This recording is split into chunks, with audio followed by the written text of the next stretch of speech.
Praise the Lord. Good day to everyone. At magandang umaga sa bawat isa saan man kayo naroroon ngayon sa inyong mga loob ng tahanan.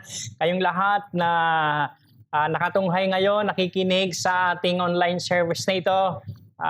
Salamat sa Panginoon. Siya pa rin ang nag-iingat sa atin.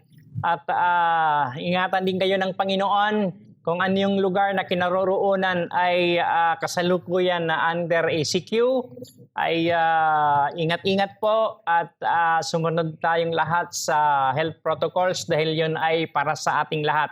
So ganun pa man ay hindi malilimitahan ang kabutihan at kapangyarihan ng Diyos sa anumang sitwasyon na ating kinaharap muli ngayon sa panahon ng pandemya.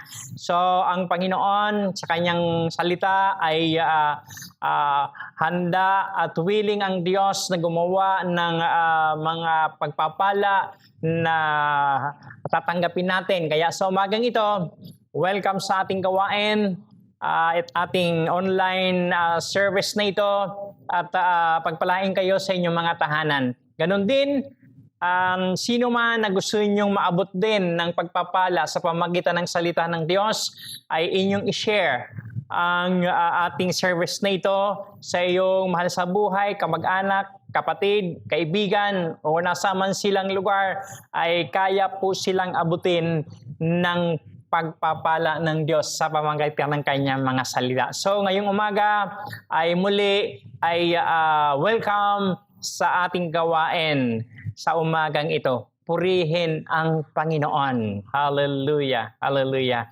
So tayo ngayon ay nasa ikalawang linggo sa ating bagong series, Ignite the Fire. Hallelujah. Pag sinabing ignite, ang ibig sabihin is to set on fire. It causes a flame or apoy or it blaze. Lumalagablab ito o kaya nagniningas, sumisiklab ang init. It is also to start burning. Ibig sabihin itong matinding heat, ika nga, to heat intensely, matindi at labis na init. So, ignite the fire. Now, ang iyong pananampalataya ay naniningas. Ang aking bang pananampalataya ay burning intensely. Ngayong umaga, samahan ninyo ako sa ating topic, Set your heart on fire for God. Set your heart on fire for God. At ang ating passage ngayon ay matatagpuan sa Leviticus Kapitulo 6, talatang 12 at 13. Aking babasahin yung NIV version, Leviticus 6 verse 12 and 13. Ang nababanggit ay, the fire on the altar must be kept burning. It must not go out. Every morning, the priest is to add firewood, and arrange the burnt offering on the fire and burn the fat of the fellowship offerings on it. Verse 13, the fire must be kept burning on the altar continuously. It must not go out. Sa wikang Tagalog po, ganito ang sinasabi. Ang apoy sa altar ay dapat manatiling nagniningas. Ito'y dapat gatungan tuwing umaga. Ihahanay sa ibabaw ng gatong ang handog na susunugin at ang tabang kinuha sa handog pangkapayapaan. Hayaan laging may apoy sa altar at hindi ito dapat pabayaang mamatay. Pinagpala ng Diyos ang pagkakatunghay ng kanyang buhay na salita. Sa ating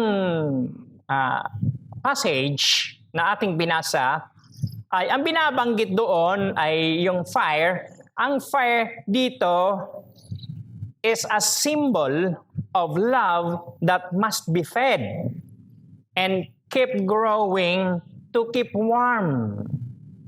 And also it is a symbol for the Word of God and also for the Holy Spirit for purifying.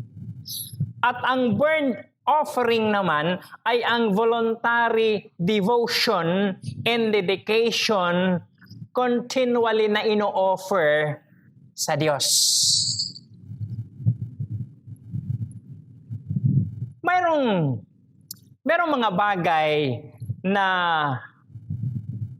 makakatulong na makita mo ang paraan upang malapit ka sa Panginoon. Kailangan nakausapin mo siya. Ika nga, talk to Him. Kasi tulad yan ng sino mang tao sa buhay mo. Ang communication ay mahalaga sa pagpapatibay at pagpapatatag ng iyong relationship sa Diyos. Gaya din ng pagsunod sa kanyang mga utos, ang makinig sa kanya, ang mapagpasalamat at inaalala siya. Of course, kasama din ang pag-aaral ng kanyang mga salita. Set your heart on fire for God. How do you set your heart on fire for God? How to keep your faith and love burning brightly? Ang puso mo ba ay on fire for God? Tulad ng isang retreat ng mga Kristiyano o kaya tulad ng Christian retreat rather, kung saan naramdaman mo ang iyong pagmamahal na nagningas para sa Panginoon. Nadama mo na ang presensya ng Diyos ay parang binabalot ka. Punong-puno ng pagmamahal at kagalakan ang puso mo. Kagalakan na hindi mo makontain. Dahil dito, nangako ka na gagawin mo ang pagbabasa ng Biblia araw-araw at maglilingkod ka sa Kanya. Natagpuan mo ang Panginoon, na-encounter mo si Lord at nananabik pang muli. Gusto mo pa? More of the presence of the Lord. Ganito ang feeling to have your heart on fire for God. Pero pagkatapos ng retreat, balik ka sa dating buhay at nalimutan agad yung ningas ng apoy sa iyong puso. Pagkalipas ng isang linggo, saka mo hinawakan ang Bible at walang pagnanais na mag-ukol ng oras sa pagsamba at yung tinatawag nating fellowship sa ibang mga mananampalataya. Alam nyo, kapag masyado tayong abala sa ating buhay, ang apoy para sa Diyos ay nagsisimula ng maubos. Ikaw ba ay on fire for God? Alam nyo, ang mga bagong Christians ay masasabing the best. Ang mga bagong Christian ay ang the best. Bakit kaya? Sapagkat ang kanilang apoy ay maalab o naniningas. Ang kanilang natagpuang bagong kalayaan, bagong kaugnayan kay Kristo ay napapahayag sa kanilang ginagawa at mga sinasabi. Na ang katulad niyong alab na yon, kadalasan ay wala na sa matatagal ng Kristiyano. Iyon ang masakit na katotohanan. Marahil ay maihahalintulad mo sa dalawang magkasintahan. Okay. Sa dalawang magkasintahan, gaano ka-in love sila sa isa't isa kumpara sa pagkalipas ng 40 years ng mag-asawa. Ang tanong nga, anong nangyari sa spark o doon sa siklam ng pagmamahal ng dalawang nilalang? Nawawala ba ang inyong apoy sa Panginoon? Nawawala ba? Ang init ng iyong apoy sa Panginoon? Ano ang nakakapagpaningas ng apoy sa iyong puso? Marahil ito ang panahon para suriin mo kung ano ang importante sa buhay mo.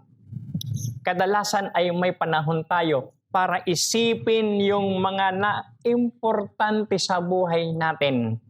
Pero nakakaligtaan nating gawin. Nakakaligtaan nating gawing priority ang Diyos.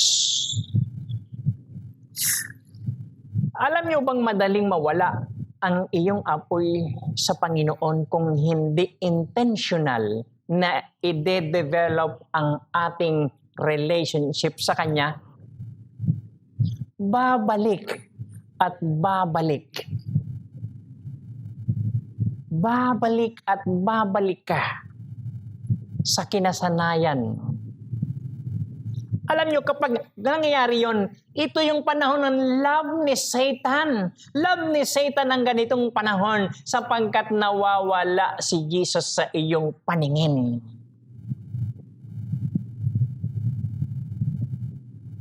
Ang sabi nga sa John 10:10, He came to steal, to kill, and to destroy.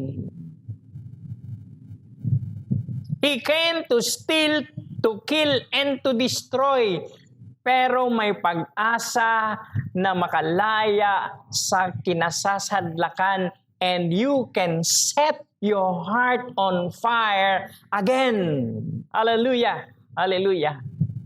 Ang apoy ay mainit at nakakasunog. Ginagamit ito upang maghubog, maglinis, at magdalisay. Kaya, when you ask God to set your heart on fire, ay hinihingi mo rin sa Kanya to consume you from the inside out. Isang pagnanasa ng puso mo na maging buhay sa kalooban ng Panginoon. Ma-overwhelm ka ng love mo sa Panginoon na hindi mo makontain. Gugustuhin mo ng higit ang kanyang katangian, gugustuhin mo ang Holy Spirit and His presence. Para mapanatili ang ningas ng apoy kay Jesus, you must fix your eyes on the things above and filled by the Holy Spirit. Ginagawang buhay at on fire ang ating puso para sa Panginoon upang ipagpatuloy natin ang pagmamahal sa Kanya. With all of our hearts, with all of our minds, and with all our souls. Babaguhin ka ng banal na Espiritu from the inside out upang maramdaman ng puso mo ang excitement. Iaayos niya kung ano ang totoo sa puso natin upang magliwanag ito towards God. Kapag naging sentro si Jesus sa buhay mo, masisiyahan ang iyong puso at kaluluwa sapagkat hindi mapapantayan ang pag-ibig ni Jesus. And the Bible says, "For this reason, I remind you to fan into flame the gift of God which is in you through the laying on of my hands." Ayon dun sa 2 Timothy 1:6. And to keep the flame burning bright in your life, the answer is simple. Simple ang sagot. To keep yung flame ay nagniningas sa iyong buhay. Ang sagot or the answer is very simple. Always make Jesus your priority. Always make Jesus your priority. You can mention it right now. Always make Jesus your priority. Katulad ito ng buhay mag-asawa. Sa lahat ng mga mag-asawa, okay. Katulad dito ng buhay na mag-asawa, kaya nababawasan o nawawala ang alab sapagkat they stop prioritizing the relationship. Ibig sabihin, once na hindi na natin pinaprioritize yung kaugnayan sa isa't isa, ay mawawala yung alab. That is same with our relationship with the Lord. Once hindi na natin pinapriority si Lord, mawawala din yon yung ningas. Kaya ang sabi nga kanina is always prioritize Jesus. Ito yung bagay na dapat intentional nating gagawin. Kailangan nating ipunin ang kinakailangang panggatong sa apoy. Okay, paano nga naman mananatili ang apoy kung walang panggatong? Kaya kinakailangan ay ipunin natin. We have to gather all the necessary fuel. Kinakailangan na panggatong sa apoy. Hindi dapat mamatay ang apoy. Parang matrabaho yata ito. Pero ito yung kailangan to keep our hearts on fire. Laging nagniningas. This is simple. At maisasama natin sa ating routine. Sa ating routine araw-araw. So, simple lang ito. Pwede nating maisasama natin sa ating routine araw-araw. Okay. So, number 1 ay, sabi nga natin, simple. Okay. So, number 1, pray and meditate God's Word every day. Pray and meditate God's Word every day. Mag-umpisa tayo sa basic prayer. Ang regular na communication sa Panginoon ay makakatulong na mapanatili yung ating regular na communication sa Panginoon ay makakatulong na mapanatiling maalab ang pagmamahal sa Kanya. Naghahanap ang Diyos ng communication at fellowship sa atin. Kailangan na tumugon tayo. Ang Diyos lamang ang makapagbubukas ng puso para makilala Siya. Kung tayo ay on fire for God, madidevelop natin ang tinatawag nating intimate relationship na ninanais din ng Diyos sa atin. Sa patuloy na nasa presensya ng Diyos ay makakatulong na mapukaw ang apoy sa ating mga puso.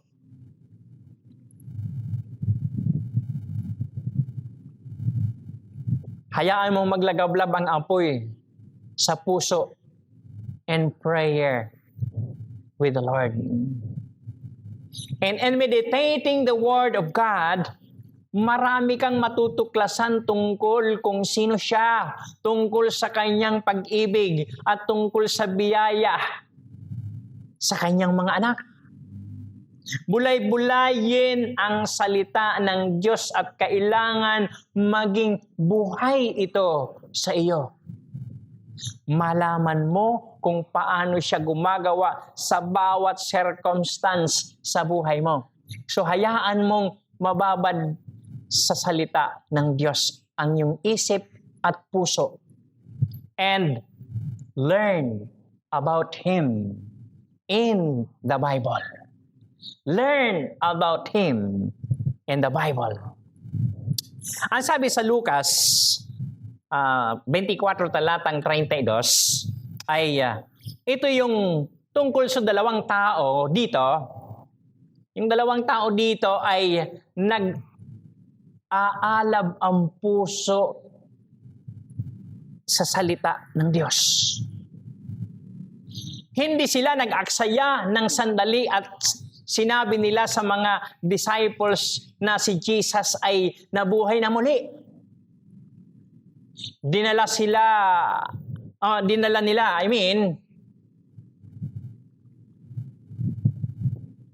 ang mabuting balita na ika nga bungad, hindi nakatago. Dinala nila ang mabuting balita o kaya ibinalita nila ito na nakabungad at sentro ng kanilang buhay. Kung madaramo mo ang ganoong apoy sa Panginoon, kailangan mong maging bungad at sentro si Jesus sa buhay mo sa pamamagitan ng pagbulay ng salita ng Diyos araw-araw. Araw-araw. And the Bible said, but those whose delight is in the law of the Lord, and who meditates on His law day and night, that person is like a tree planted by stream of water, which yields its fruit in season and whose leaf does not wither. Whatever they do, prosper.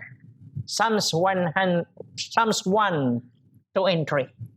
Hallelujah. At ang sabi naman sa Romans 10:17, consequently, faith comes from hearing the message, and the message is heard through the word about Christ. Hallelujah.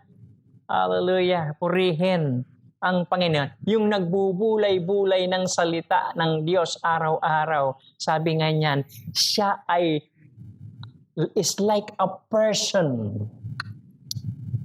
Like a tree. Isang katulad ng isang tao na katulad ng isang puno na nakatanim sa tabi ng batisan. Hallelujah. Hindi nalalanta, laging namumunga. Hallelujah. Purihin ang Panginoon. And yung simple, para manatili ang apoy natin, ang init ng ating apoy para sa Panginoon ay, sabi niyan, pray and meditate the Word of God every day. Ang pangalawa ay serve others and fellowship with other believers. Serve others and fellowship with other believers.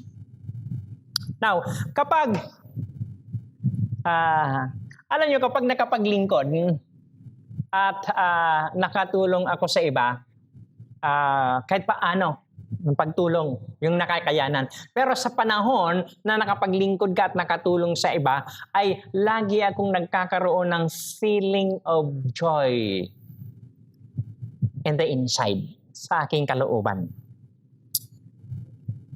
Sa maliit na kakayanan ay naipapakita kapag ang ating maliit na kakayanan ay naipapakita na kapag ang ating puso ay nakaset on Jesus, hindi mo matitiis na wag maglingkod sa iba at ibahagi ang mabuting balita. Hindi mo matitiis yun. Kapag nakaset ang iyong puso sa Panginoon. Hallelujah. Sabi niyan, be the hands and feet of Jesus to set your heart on fire for God. Be the hands and feet of Jesus to set your heart on fire for God. Alam mo, kapag sumunod ka sa halimbawa ng Panginoong Hesukristo and serve other people, makikita mo ang love ni Lord in action. Hallelujah. At pupukaw ito sa iyong puso to be more closer to God. Romans 12:11, ang sabi diyan ay binabanggiton, magpakasipag kayo at huwag maging tamad, buong puso kayong maglingkod sa Panginoon. Hallelujah. Kailangan paligiran mo ang iyong sarili ng ibang mga mananampalataya at makipag-fellowship sa kanila. Sa sitwasyon natin ngayon, nasa pandemic at inabutan na naman tayo ng ECQ. So sa sitwasyon natin ngayon, of course we have pwede natin ding paligiran ang ating mga buhay ng mga ibang mga mananampalataya. And sabi nga, makipag-fellowship sa kanila. So sa ating sitwasyon ngayon na nasa pandemic is, ang ating fellowship will be through virtual or kaya online fellowship. Online fellowship. And have the feeling na on fire ka sa Panginoon. Hallelujah. Have that feeling na on fire ka sa Panginoon. Kahit na sa panahon ng pandemic, online or virtual ang fellowship, ay magkakaroon ka ng damdamin or feeling na on fire ka sa Panginoon. Ang ating mga karanasan at mga kwento ay makakatulong din na sumigla ang iba para sa Panginoon. Hallelujah. Ang kailangan mong gawin ay humanap ng group of believers na makakatulong sa pananatili mo sa salita ng Diyos. At be on fire for God. Nais kong bigyan ito ng the end. Ang sabi ko, ang kailangan mong gawin ay humanap ng grupo ng mga mananampalataya na makakatulong sa pananatili mo sa salita ng Diyos. Ulitin ko, ang hahanapin mo ay yung mananampalataya na makakatulong sa iyo para makapanatili ka sa salita ng Diyos at maging on fire ka sa Panginoon. Hindi yung hahanapin mo ay ilalayo ka sa salita ng Diyos at papatayin yung apoy mo para sa Panginoon. So sana maliging maliwanag yon. Ang hanapin mo ay yung ang nais mo, ang gusto mong magpaligid sa iyo ay yung mga Kristiyano na magpapatibay sa iyo at makakatulong para mapanatili ang apoy mo para sa Panginoon. So, ganun din, vice versa, makatulong ka rin na mag-spark ang apoy nila sa Panginoon sa pamamagitan ng accountability at encouragement in discipleship. Hallelujah. So, ikaw din, pwede kang, kapag nakipag-fellowship ka, naglingkod ka o kaya nagtumulong ka sa iba, ikaw din ay maging pagpapala at makakatulong ka rin para mag-ignite, para mag-spark ang apoy nila para sa Panginoon. At yun ay sa pamagitan ng accountability and encouragement in discipleship. Makatitiyak ka na mapapanatili ang inyong fire for God. So that is yung dalawa. At ang final one, ang pangatlo is share the gospel. Tayo ay tinawag upang i-share ang mabuting balita ng Panginoong Hesus sa mga non-believers. Hindi sapat na mapabilang ka lang sa pamilya ng Diyos. Ulitin ko po, hindi sapat na mapabilang ka lang sa pamilya ng Diyos. Okay, tama yun. Pabilang dapat pero hindi sapat kasi dapat magdadala tayo ng mga bagong members sa pamilya ng Diyos. Ang kadalasan ay binabahagi natin ang ating personal na testimony sa ating pag-witness sa iba. Di ba excited ka pag nag-share ka ng kwento mo and it get your blood pumping? At ang isa sa pinakamagandang paraan to get your heart pumping again with excitement for Jesus ay ang simpleng pagpapahayag how amazing Jesus is. At kung paanong napagmasdan ang kanyang kagulat-gulat or amazing na biyaya or amazing grace. Hallelujah. So, share the good news of salvation. Share the gospel. Doon tayo tinawag upang i-share ito. Hallelujah.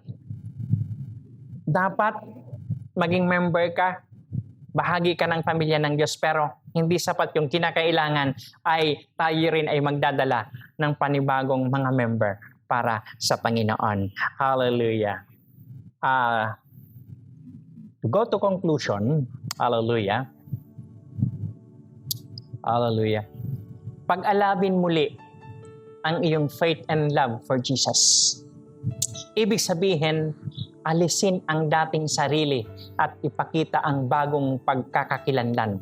Kailangan mag-focus on being Christ-centered at alisin ang self-centeredness. At doon lang na si Jesus can fill your heart and set it on fire para magawa ang nais niyang gawin mo. Pray every day and meditate the Word daily. Pray every day and meditate the Word of God daily. Second is serve others and have fellowship with other believers. And the third one is share the gospel or share the good news. Hallelujah. Hallelujah. This will help to set your heart on fire. Set your fire for God. Gawin mong sadya ang setting your heart and mind on things above. Intentional dapat ito. Alalahanin mo ang galak kapag nasa presensya ka ng Panginoon. Natikman mo, nakita mo na ang kabutihan ng Diyos. Ang sabi doon sa awit 34 talatang 8. Ang sabi doon, tingnan mo at lasapin ang kabutihan ni Yahweh. Mapalad ang mga taong nananalig sa Kanya. At ito'y merong related verse doon sa 1 Peter chapter 2 verse 3. O Tagalog din ang babasahin ko. Sabi doon sa 1 Peter, sapagkat sinasabi sa kasulatan, naranasan na ninyo ang kabutihan ng Panginoon. Hallelujah. Naranasan na. Hallelujah. So hindi na kinakailangan na mamatay ang apoy, hindi na kinakailangan na mapatay yung init o kaya yung ningas ng ating apoy para sa Panginoon. Hallelujah. Kung gusto mong magpatuloy ang pag-asa na ginawang available sa pamamagitan ng Panginoong Hesukristo, dapat panatilihin natin na nagniningas at umaalab ang apoy sa ating mga puso. Hallelujah. Ikaw kaibigan, nailagay mo na ba ang iyong pananampalataya at pag-asa kay Jesus? Nailagay mo na ba ang iyong pag-asa sa ating Panginoong Jesus at doon sa Kanyang mga ginawa? Kung hindi pa, nais mo bang magkaroon ng personal na relasyon kay Jesus? Tanggapin mo na ang tao ay nagkasala at hindi nakaabot sa kaluwalhatian ng Diyos. Pagsisihan mo ang iyong kasalanan, manalig ka kay Jesus na matay siya sa krus para sa iyo at tanggapin mo siya na iyong Panginoon at tagapagligtas. Hayaan mo kaibigan na tulungan kita sa panalangin nagpagtanggap. Hallelujah. Hallelujah. Kaibigan, pumikit ka at sumunod ka sa maikling panalangin na ito. Panginoong Jesus, kinikilala ko na ako'y nagkasala. Patawarin mo po ako. Naniniwala ako na namatay ka sa krus dahil sa pag-ibig mo sa akin.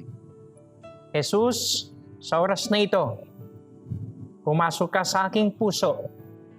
Tinatanggap kita bilang aking Panginoon at sariling tagapagligtas ng aking buhay. Maghari ka po sa buhay ko mula ngayon. Isulat mo po ang aking pangalan sa aklat ng buhay diyan sa langit. Salamat po sa buhay na walang hanggan. Amen. Kung na lamang po ang mananalangin. Hallelujah. Panginoong Jesus, hallelujah. Salamat po sa taong ito na tumanggap sa iyo. Salamat sa kanyang kaligtasan. Madama niya ang iyong presensya, maging ang pagbabago sa buhay niya. Pagpalain mo po siya at maging patotoo, buhay na patotoo sa kanyang paligid, sa kanyang pamilya, at sa kanyang mga kaibigan. Hallelujah. Maraming salamat po, Panginoon. Hallelujah. Patuloy po tayong manalangin. Panginoon, hallelujah, pinaranas mo po at aming napagmasdan ang iyong kabutihan. Maraming salamat po.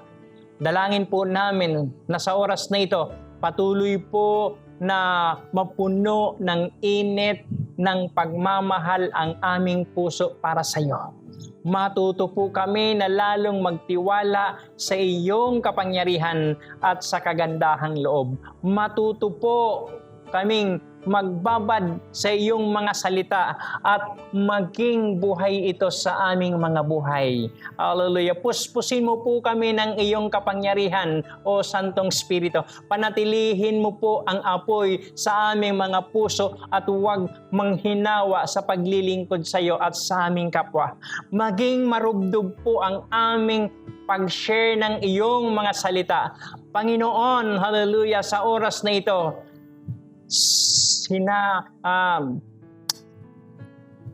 sa oras mong ito, Panginoon, sino man sa mga nakikinig na katunghay ngayon sa online na ito, hallelujah, na nasa kanya-kanyang mga tahanan, Panginoon, may sakit, hallelujah. Aming Diyos na makapangyarihan sa pangalan ng aming Panginoong Jesucristo, abutin mo po sila. Ipuin mo po ang katawan nilang may sakit, may karamdaman, hallelujah. At padaluyin mo po ang kailangan nilang kagalingan mula sa iyo, Panginoon. Kapatid, hallelujah, receive your healing. Kapatid, receive your healing right now in the name of Jesus, in the name of Jesus. Hallelujah, hallelujah, hallelujah. Sa iyo po namin ipinagkakatiwala ang aming mga kalagayan at ang aming mga buhay sa aming kasalukuyang sitwasyon, Panginoon. Sa iyo po kami umaasa para sa aming mga pangangailangan, Panginoon. Hallelujah, hallelujah. Kapatid, kung dati ay nararanasan mo ang presensya ng Panginoon at di mo ito makontain, lagi kang excited sa Panginoon, subalit ngayon hinahanap-hanap mo ang galak na iyon. Nanlamig ka, namatay ang apoy dahil sa mga naranasan na mapapait, masakit na karanasan? Nahamak ka ba? Napahiya? Nasaktan? Nahulog sa kasalanan? Nagkamali? Nawala sa ministry? O naging busy? Kapatid, hindi yon ang katapusan. Maaring naging paraan para maging matibay ka. Maari din naging paraan naman o naging bahagi ng pagkatuto at upang lalong magsumikap. Kapatid, pwedeng magsimula uli. This time, mas maganda at mas maayos. Balik ka. Balik ka na kay Lord. Huwag mong sabihing ayos. Ayos ka lang kasi walang ayos kung walang Jesus. Manalangin ka at magbasa ng salita ng Diyos. Igagayad ka ng Panginoon upang mapagtagumpayan mo ang nagpapabagsak sa iyo. Panginoong Jesus, pag-alabin mo po ang kanilang puso sa pagmamahal sa iyo. Naghihintay lang ang Panginoon. Naghihintay lang ang Panginoon sa iyo, kapatid, upang gamitin ka at mabigyan ng kaluwalhatian ang Panginoon. Panginoong Jesus, itinataas ka po namin sa aming bansa, sa bansang Israel, sa aming pamahalaan. Ikaw ang aming Panginoon over this pandemic. Salamat po, Panginoon, sa mga pagpapala. Sa iyo ang kapurihan, ang kaluwalhatian sa matamis at makapangyarihan sa pangalan ni Jesus. Amen at amen. Taas natin ang ating makamay sa Panginoon. Hallelujah, hallelujah. The Lord bless you and keep you. The Lord shine His face on you and be gracious to you. The Lord turn His face toward you and give you peace. Salamat po, Panginoon, sa iyong mga pagpapala. Hallelujah.